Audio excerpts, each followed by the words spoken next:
Hello there, kia ora. Last week, local government minister Simeon Brown took 5 minutes out of his busy schedule of going wee down the slide at the parliamentary playground to tell local body authorities that they need to start focusing on need to haves, not nice to haves, which is really interesting for a few reasons. First of all, there's the fact that the idea of need to have and nice to have with this government include needing to have massive tax cuts for landlords and millionaires, and it's nice to have working hospitals, school staff, and police. On top of that, the idea of what a council actually does is really confusing for a whole bunch of right wing politicians and commentators. They don't seem to understand exactly how the law in this area works and focus on what council do in terms of core services. That might be things like taking away the trash that isn't making those comments on Facebook, or roads, or dealing with the pipe infrastructure for things like Three Waters, which they got handed back to them at the beginning of this term and then told you have to pay for absolutely everything, which has increased exponentially the amount of rates that people have to pay across the country. Anyway, those are some of the things that councils deal with, but the law itself is actually pretty broad. Under the Act 2002 for local government, the purpose of local government is literally defined in one sentence. It's to promote the social, economic, environmental, and cultural well-being of communities in the present and the future. Now, generally, when a right wing commentator turns around and says something like, we need to focus on the needs, not the nices, they generally use that as a code for cutting back on a range of things like the creative sector. The creative sector that brought in $14.9 billion to the economy in 2022. It's one of our fastest growing areas, and it's one of the fastest evolving and the most innovative when we see how things changed dramatically during the COVID pandemic height, as well as afterwards with changing technologies. It is an essential cornerstone to our future economy. But don't worry, you can cut that. That's apparently just a nice to have. Other things that get included with this generally include areas like road safety campaigns. That's also considered a nice to have.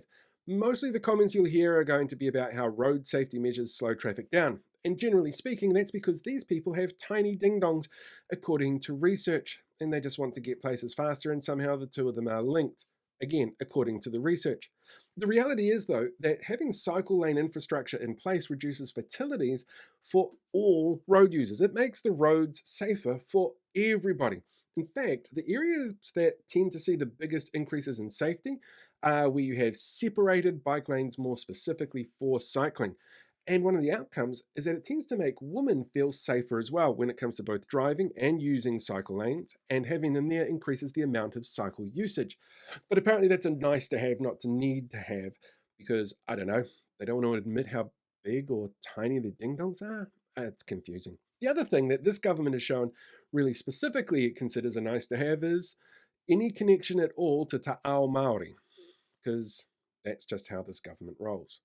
Finally, other areas that tend to get kicked down the line with this kind of stuff are your libraries, your museums, your zoos, anything that's essentially a fun day out, your parks, your playgrounds.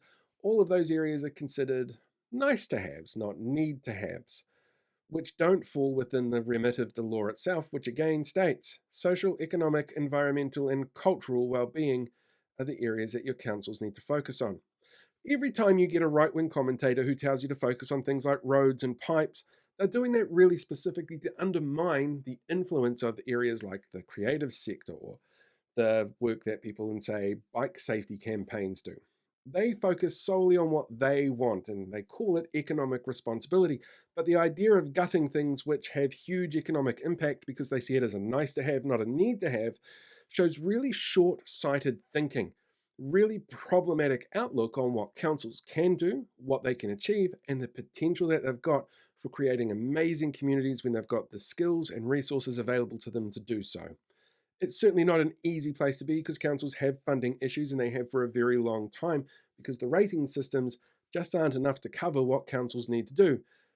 But as the government said, they've got no money apparently because tax cuts for billionaires and landlords have to come first before dealing at all with any of the issues that your local government is going to have to tackle.